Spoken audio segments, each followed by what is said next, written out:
ఇట్లా తయారు చేశారు సొసైటీని. దీనికి మొట్టమొదటి రీజన్ ఏంది తెలుసా? దీని ఒక కరెక్ట్ పాయింట్ పట్టుకోండి, జోకేస్తున్నా కానీ చాలా ఇంపార్టెంట్ ఫ్యాక్టర్ ఏంది తెలుసా?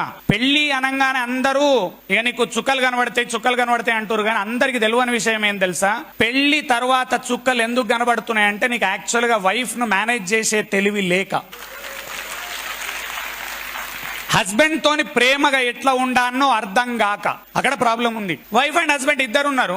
ఎవరన్నా బయట నుంచి ఇట్లా గృహప్రవేశం అవుతుంటది, వాళ్ళ ఇంట్లో కొత్త ఇల్లు కొన్నారు, 200 మంది 500 మంది వచ్చినప్పుడు తెలుసు అందరిని రిసీవ్ చేసుకుంటారు, నవ్వుకుంటారు, రండి రండి రండి రండి రండి రండి సూపర్. వాళ్ళు వచ్చి ఇల్లు ఖతర్నాక్ ఉంది, ఇక ముఖంలో ఆనందం కాదు, రాత్రి దాకా ఇద్దరు ఆనందంగా ఉర్రు, అందరు 500 మంది ఓంగని ఇద్దరు కొట్లాడుతూ. నువ్వు పంచస్ అక్కడ పెట్టలే, పసుపు నువ్వు ఇట్నుంచి చేసినావు, ఇట్లేయాలి.